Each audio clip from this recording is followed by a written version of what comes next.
raim-pianakaviana malagasy maro no nandray fiofanana maimaim-pona momba ny andraikitra mahavady sy maharay azy teto amin'ny lapan'ny kolontsaina sy ny fanatanjahantena no nampaterahana izany nandritra ny efatrandro.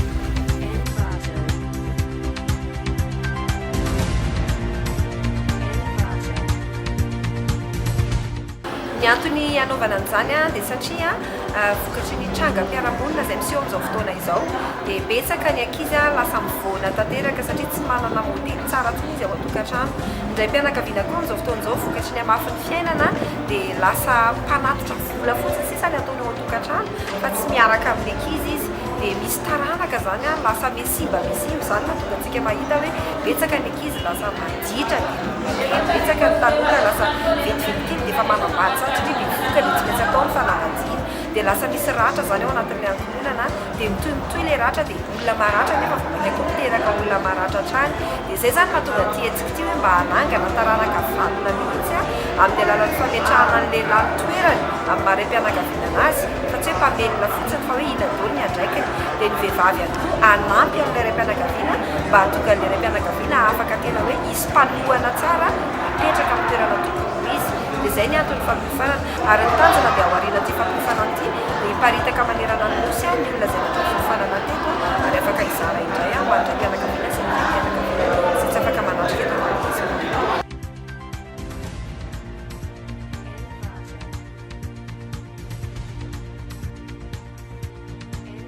Toy izao amin'ny sary izao kosa ny fandaminana ny sakafo izay nozaraina tamin'ireo mpiofana izay avy any amin'ny faritra maro teto Madagasikara sy teto Antananarivo. Mpilatsaka amin'ny tsitrapo miisa 20 eo no niara-ny asa toto na andro na masaka izao sakafo izao ho an'ireto mpiofana anarivon'ireto.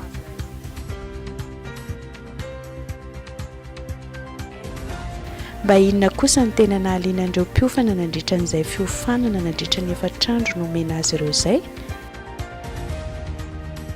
Tena nahaliana anazy namoana n'ity fandatrehana n'ity formation ity dia ny fomba azozaina hoe ny fomba fitondrana ny zanaka ny ankohonana indrindrindrindra zany amin'ny maharam-pianakaviana ny tena ary hita ho amin'ny mampitandrina ihany koa dia tena nakasika be any resaka fampianarana nampitandreo mampianatra na ny mpampianatra zany.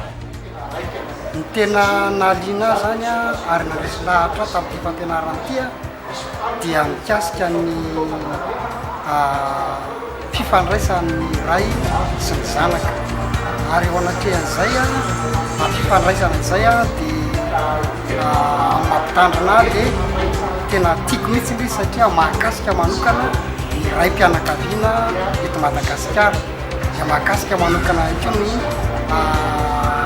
fiangonana ary fitondran-tena sy ny zavatra tsara rehetra tao anatin'ity fampianarana fanana izay natao tamin'ity. Tena nahaliana atao zany resaka hoe momba fifandraisan'ny vady ny ray sy ny reny dia raha ohatra hoe tsy milamina ilay fifandraisana eo amin'ilay mpivady dia misy vokadratsiny betsaka eo amin'ilay zanaka ilay izy lasa hoe tsy assure koa zany ny fiainan'ilay ankizy fa raha ohatra hoe misy fifankatiavana hitan'ilay ankizy hoe tena mifankatia ny ray aman-dreny dia manana fanantenana zany izy hoe amin'ny sécurité tsara izy. Nahaliana anay tokoa satria ny fampianarana ato dia mikasika ny hoe ny dada ray tena tsara.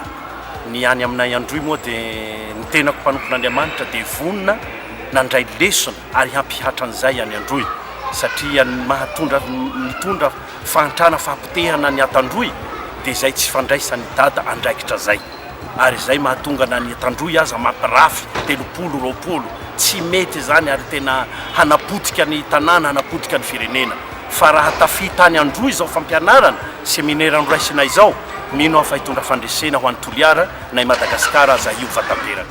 Tena nahaliana tokoa ilay fampianarana izay natao tato nandritra ny 19 tamin'ny fisokafana tamin'ny larobia ka hatramin'izao zoma zao andraisanareo anay izao satria tena nanampibetsaka amin'ny asa fanompoko izay atrehoko amin'ny antsovan'Andriamanitra le fampianarana zay natao satria mila ray ny rehetrarehetra mila ray ny firenena indrindra fa ny faritra any atsimo dia mila ray ka lina ary mino aho sady matoky fa zay fampianarana zay nitofosiko avy ety dia hoentiko ho any amin'ny faritra atsimo amin'izay toerana rehetra zay alehako mba hampianarako ny ray rehetrarehetra mba hahatonga ny ray ho ray matahotra an'Andriamanitra ho ray mahay mitondra ny ankohonana sy ny rehetrarehetra.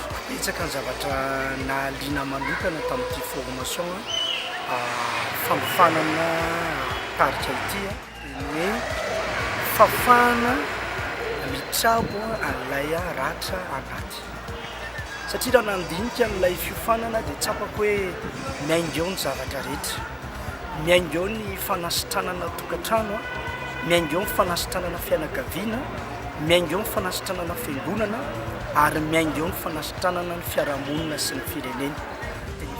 Hoe isika afaka tena mandresy eo amin'ny fiainana satria isika tena matanjaka.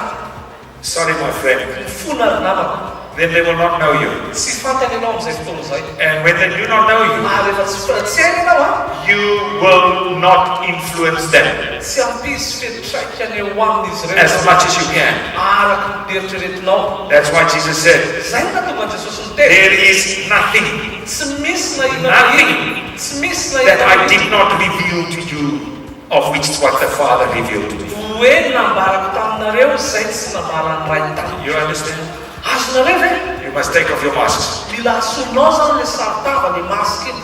I could not understand why my life had to go through a lot of pain Tsy azoko mihitsy maninona ny fiainako mila niakatra fahoriana be da be. until God told me, Mandra-pitenenan'Andriamanitra you tao. will influence more people through your pain Hoe ianao hitondra fetraikany kokoa amin'ny olona amin'ny alalan'ny fahoriana lalovanao than through your qualities and your performance. mihoatra noho ny amin'ny alalan'ny fahaiza-manaonao sy ny zavatra ataonao. Okay?